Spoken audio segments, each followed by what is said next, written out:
Assalamualaikum warahmatullahi wabarakatuh. Alhamdulillahilladzi arsala rasulahu bil huda wa dinil haqq liyuzhirahu 'ala ad-din kullih walau karihal musyrikun. Asyhadu an la ilaha illallah wahdahu la syarika lah wa asyhadu anna sayyidana Muhammadan 'abduhu wa rasuluh. Allahumma salli wa sallim ala habibina wa syafi'ina wa qudwatina Muhammad imamil muttaqin wa qaidid du'atil mujahidin wa ala alihi wa ashabihi wa man ihtada bihadyihi wastanna bisunnatihi ila yaumiddin. Qala rabbi shrah li sadri wa yassir li amri wahlul 'uqdatam min lisani yafqahu qawli. Allahumma iftah 'alaina futuhal 'arifin warzuqna fahman nabiyyin wa ilhamal malaikatil muqarrabin fi afiyatin birahmatika ya arhamar rahimin. Allahumma la sahla illa ma ja'altahu sahla rabbi yassir wa la tu'assir rabbi tammim bil khair wa la hawla wa la quwwata illa billahil aliyyil azim. Summa amma ba'du. Alhamdulillah,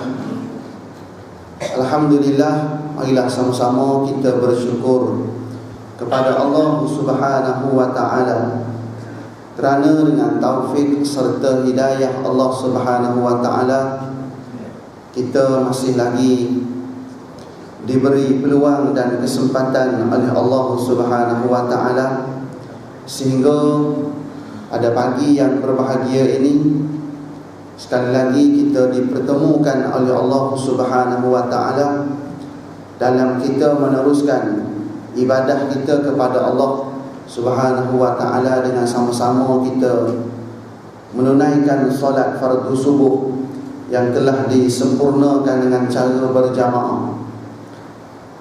Dan pada masa yang sama kita berpeluang berada dalam kuliah subuh kita pada pagi ini. Mudah-mudahan hasil daripada pertemuan ini memberi satu jawapan kepada kita betapa kehidupan kita ini sedang diberkati oleh Allah Subhanahu wa taala. Tuan-tuan muslimin muslimat yang dirahmati Allah Subhanahu wa taala sekalian, insya-Allah pagi ini kita sambung perbincangan kita berkaitan dengan kitab hadis 40 Arba'in Nawawiyah. Sambungannya masih lagi pada perbahasan hadis yang kedua, Al-Hadithus Tsani, di muka surat 73 berkaitan dengan syarahan hadis yang kedua yang telah kita bincang sebelum ini. Qala al-musannifu rahimahullahu subhanahu wa ta'ala wa nafa'ana bi ulumihi fi daraini amin. Hadis yang kedua ini diriwayatkan oleh Imam Muslim dari Umar Ibn al-Khattab juga, sama dengan hadis yang pertama yang menceritakan kepada kita berkaitan dengan niat, juga daripada Ibnu Umar, daripada Umar bin Al-Khattab juga. Imam Bukhari tidak turut meriwayatkan hadis yang telah kita bincang ini dari sanad, dari jalan yang diriwayatkan oleh Imam Muslim, tetapi beliau ada pula meriwayatkannya bersama Imam Muslim dari Abu Hurairah. Itu jalan sanad yang berbeza, matan hadis yang hampir kurang sama. Nilaian hadis yang kedua yang telah kita bincang sebelum ini, yang menceritakan secara panjang lebar kepada kita berkaitan dengan iman, berkaitan dengan Islam, iman dan ihsan. Baru ni kita dah cerita secara umumnya macam tu lah. Iman, Islam, iman dan ihsan. 3 perkara penting. Lepas tu Nabi pernah ditanyakan juga berkaitan dengan bila berlakunya kiamat dan berkaitan dengan tanda-tanda kiamat yang semestinya dihadam oleh kita semua. Kerana banyak di zaman kita ni dah berlaku tanda-tanda kiamat. Cuma tunggu tanda-tanda yang besar. Yang kecil tu banyak sangat. Nilainya, nilai hadis. Hadis ini mempunyai nilaian atau martabat dalam hukum Islam. Memang pasal hadis ini menceritakan kepada kita 3 asas ilmu yang penting dalam Islam. Maka dengan sebab itu hadis ini mempunyai nilai atau martabat dalam hukum Islam. Kerana dia menceritakan, dia boleh pergi kepada keseluruhan agama, menceritakan cabang-cabang ilmu yang begitu besar kepada kita. Ibnu Hajar Al-Haytami berkata, hadis yang diriwayatkan oleh Muslim ini adalah satu-satunya hadis yang dipersetujui tentang besar kepentingannya dan banyak pula hukum-hukumnya, kerana meliputi padanya segala urusan ibadat yang zahir dan yang batin, dari urusan keimanan dan pekerjaan anggota hingga urusan keikhlasan hati dan batin, dan pengawasan dari bencana-bencana yang merosakkan amal. Malah hadis ini adalah tempat kembali segala amal syariat, dan daripadanya pula tumbuh cabang-cabang besar nilaian hadis. Pasal apa? Pasal dia merangkumi semua kan. Cerita berkaitan dengan akidah ada tak? Ada. Cerita berkaitan dengan fiqh, berkaitan dengan syariat, hukum hakam, ada tak? Ada. Cerita berkaitan dengan perkara-perkara batin, berkaitan dengan ihsan, berkaitan dengan dalaman, melibatkan hati kita, melibatkan keikhlasan. Ada tak cerita? Ada. Mana dia? Ihsan. Ihsan itu antara dasar di sebalik perbahasan ilmu tasawuf. Ihsan ni dia nak cerita pasal apa? Lebih kepada nak cerita bagaimana nak mendidik hati kita, mendidik jiwa kita agar sentiasa tunduk dan patuh pada Allah Subhanahu wa ta'ala, bukan sekadar pada gambaran zahir, bahkan dalam tempat tak nampak tengok ni pun juga tunduk patuh pada Allah. Yang luar ni masyarakat boleh nilai pasal nampak tengok dengan mata kepala kan. Tapi yang dalam ni masyarakat tak boleh nak nilai sejauh mana keikhlasan itu, sejauh mana yang dalam itu nilai di sisi Allah, tu bukan nilai di sisi manusia. Sebab itulah Allah Subhanahu wa ta'ala melihat kita, dia lihat kat mana? Selain pada luaran ni, luaran tengok pada fiqh, luaran ni dipanggil syariat. Bahkan hukum fiqh tu dibina pada hukum luar, hukum zanni dipanggil. Tengok pada zahir, maka jatuh hukum lah. Tengok pada zahir, boleh jatuh hukum. Tapi dalam bab tasawuf, dalam bab dalaman, yang ni Allah Ta'ala menyelidiki. Sebab tu Nabi SAW menyatakan, Innallaha Ta'ala la yanzuru ila suwarikum wa absyarikum, wa innama yanzuru ila qulubikum wa a'malikum, atau kama qala. Nabi menyatakan kepada kita, sesungguhnya Allah Subhanahu wa ta'ala tidak melihat kepada rupa paras seseorang itu, gambaran luar, warna kulit, pakaian, keturunan, pangkat darjat, kemewahan, harta dan seumpamanya dalam bentuk luaran. Kata Nabi, Allah Ta'ala tak lihat yang tu. Allah Ta'ala tak lihat gambaran luar, keturunan yang hebat itu, kekayaan itu, pangkat darjat itu. Tidak. Allah Ta'ala tak lihat sejauh mana kehebatan luaran itu. Walaupun itulah yang menjadi topik utama yang dikejar oleh masyarakat kita hari ini. Luar kan? Luaran. Orang duk masyhur pada hari ini dengan pangkat, duk kejar mengejar hari ini jawatan dan seumpamanya. Kerana nak pada zahir, berlumba-lumba pada hari ini kerana nak memastikan zahirnya dalam keadaan selesa, dalam keadaan kita betul-betul selesa.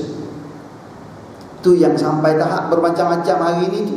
Pasal nak yang luar tu, nak mewah di dunia ini. Tapi kita lupa tempat lihat Allah Ta'ala bukan di luar rupanya. Kat mana dia lihat? Wa innama yanzuru ila qulubikum wa a'malikum. Akan tetapi hanya sanya Allah Subhanahu wa Ta'ala melihat kita sejauh mana hati kita, sejauh mana keikhlasan hati kita. Bila mana kita beramal, bila mana kita tunduk dan patuh pada Allah, maka sejauh mana ikhlas kita. Bila mana kita dah jadi hamba yang taat, sejauh mana taat kita itu kerana Allah, ataupun sebaliknya. Yang tu Allah Ta'ala nilai kita. Tengok pada hati dan sejauh mana amal ibadah kita, sejauh mana kerana Allah ataupun kerana perkara-perkara selain Allah. Kata Abu Lais As-Samarqandi dengan kata-kata yang ringkas, pernah saya sebut dah sebelum ini. Kata Abu Lais As-Samarqandi, dia kata apa yang kamu buat kerana Allah diterima. Apa yang kamu buat kerana Allah diterima, dia kata. Tak ada cakap panjang, kerana Allah je diterima. Apa yang kamu buat selain daripada Allah ditolak. Tak payah bercakap panjang lah. Kerana Allah diterima, kerana selain Allah ditolak. Dia jadi macam tu, senang je. Nak tahu diterima ataupun ditolak, kita muhasabah diri. Yang aku buat ni kerana siapa? Kalau kerana Allah, diterima. Kalau kerana manusia, kerana pangkat, kerana yang lain daripada Allah, ditolak. Dia jadi macam tu, senang je. Tapi kadang-kadang kita rasa kerana Allah, kita rasa kerana Allah, tapi rupanya bukan kerana Allah. Ada benda lain terselip. Di sebalik kerana Allah tu ada perkongsian. Diterima tak? Tak, ditolak juga.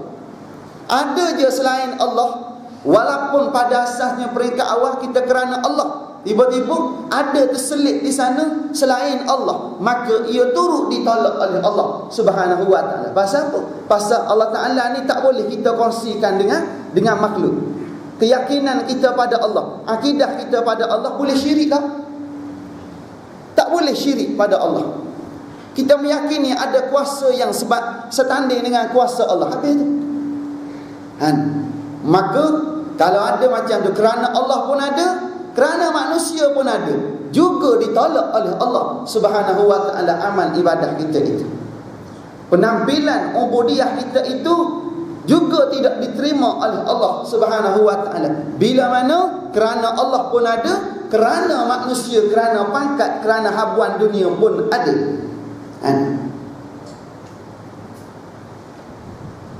Jadi macam tu. Sebab itu kena berhati-hati, tuan-tuan. Berhati-hati sangat. Pasal apa? Pasal takut ibadah kita yang kita buat pada hari ini, bila mana ada campur aduk macam tu, dia jadi sia-sia. Sia-sia umur kita. Umur tu berlalu tak kalau kita bukan kerana Allah? Berlalu kan? Berlalu je. Tapi kalau kita buat kerana Allah, berlalu juga. Tapi untung kita tu. Pasal apa? Bila mana kerana Allah, maka dia jadi nilai pembelaan untuk kita semua di akhirat nanti. Kerana Allah je, maka dia akan tampil untuk membela kita di akhirat nanti. Kerana manusia, dia merupakan sumber fitnah, bukan sekadar di dunia, bahkan terbawa sampai ke akhirat. Nilai tersebut.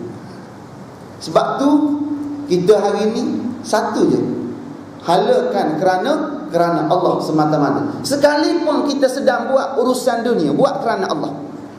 Urusan dunia pun kena buat kerana Allah.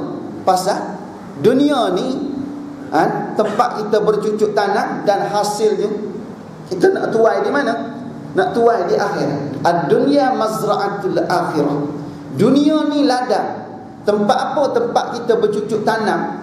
Tanamlah apa saja dalam bentuk ketaatan. Lepas tu hasilnya sama-sama kita tuai nanti di akhirat nanti.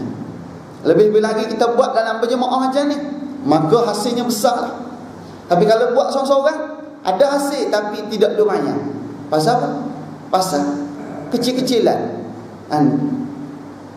Kita buat kecil-kecilan. Kalau buat besar-besaran, lumayanlah hasil. Walaupun kongsi ramai, tapi dengan sebab besar-besar, maka lumayan hasil. Sama juga di sisi Allah Ta'ala, perkara yang lebih kurang sama.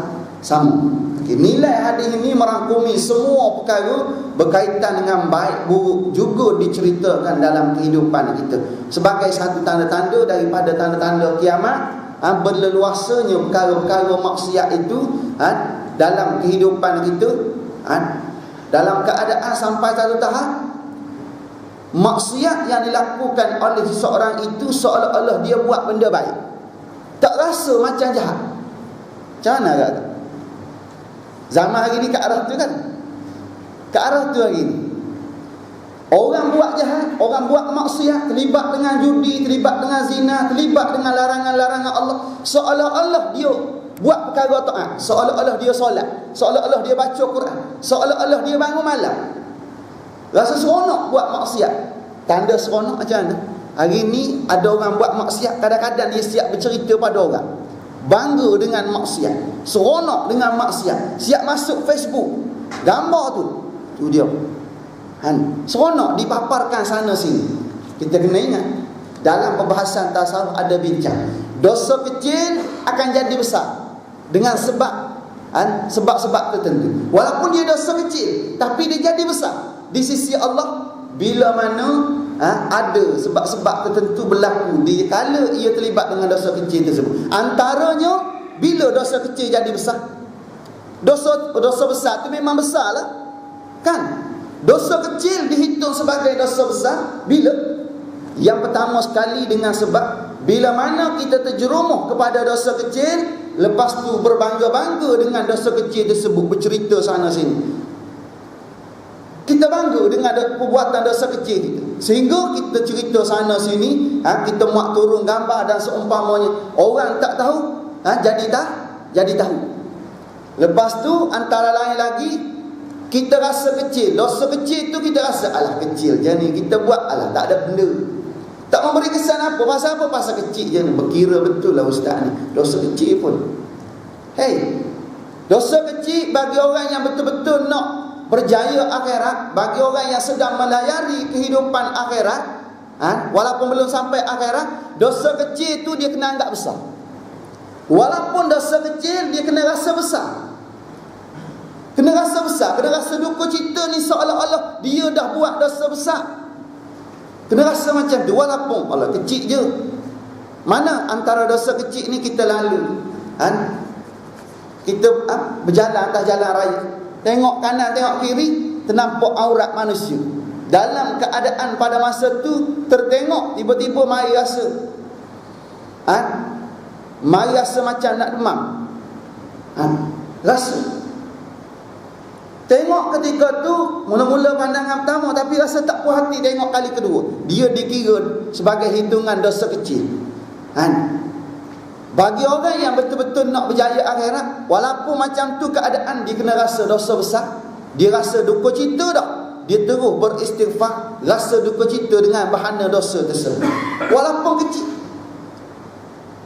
kecil, tengok aurat manusia, kecil, melibatkan kecil perbuatan dosa, kena rasa besar. Antara lain lagi apa benda? Dosa kecil boleh jadi dosa besar bila? Iaitu bila mana dosa tersebut keluar daripada orang-orang alim, keluar daripada ahli-ahli agama. Daripada siapa? Daripada imam, bilal, daripada ustaz, daripada alim ulama. Walaupun kecil perbuatan dosa, dia dihitung sebagai dosa besar. Bila mana perbuatan dosa kecil itu datang daripada alim ulama, kerana apa? Kerana pengaruh. Dia boleh datang pengaruh tak? Boleh bawa pengaruh dalam masyarakat. Dia kata, ustaz tu buat, imam tu buat, tu Bilal buat, kita hak bukan Bilal, kita hak jemaah biasa ni, bersandarkan pada imam lah, kan? Ustaz tu buat, kita baru nak start ni, alah kacang je, ulama tu buat, kita hak ular dalam semak ni, jalan-jalan kan. Sebab tu nak ikut ni biar betul-betul ulama tu, biar betul-betul ulama, jangan tersilap ikut. Ramai hari ni kita jadi keliru. Ulama ke ular dalam semak ni? Antara dua ni. Ulama ke ular dalam semak? Lala sekali terikut ular dalam semak pun ramai dah hari ni kan. Ramai dah ustaz-ustaz kita. Dulu dia ustaz. Dia ulama. Sekarang dia dah bertukar wajah kepada ular dalam semak. Ramai sangat dah. Jumpa kita pun lari. Pasal apa ustaz lari? Tak nak bertemu dengan kita. Dia jadi malu Allah. Dia jadi malu sendiri. Ramai sangat, kesian. Pasal apa? Pasal tidak istiqamah. Kerana nak cepat habuan dunia. Kita biar lambat. Biar lambat tak apa, janji kita duduk di atas landasan yang betul. Lambat tak apa tuan-tuan. Lambat tak apa, janji kita buat tadi kerana Allah yang menilai kita. Allah Ta'ala tak tanya lambat ke cepat, laju ke perlahan ke. Hak tu bukan cerita. Yang Allah Ta'ala tengok kita buat kerja tak. Kalau kita buat kerja istiqamah elok je, tu Allah Ta'ala hitung. Istiqamah tu yang kita nak pada hari ni. Kenapa istiqamah? Istiqamah ni kalau tengok pada kata-kata hukamah, dia kata al-istiqamatu khairun min alfi karamah. Istiqamah, satu perbuatan istiqamah kita buat dengan istiqamah, walaupun nampak kecil je, tapi istiqamah kita buat. Istiqamah dia lebih baik daripada 1000 karamah. Nak dapat satu karamah zaman kita hari ni macam mana? Senang ke susah? Oh, susah sangat. Kalau di orang-orang dulu, dia panggil lidah masing. Cakap je jadi.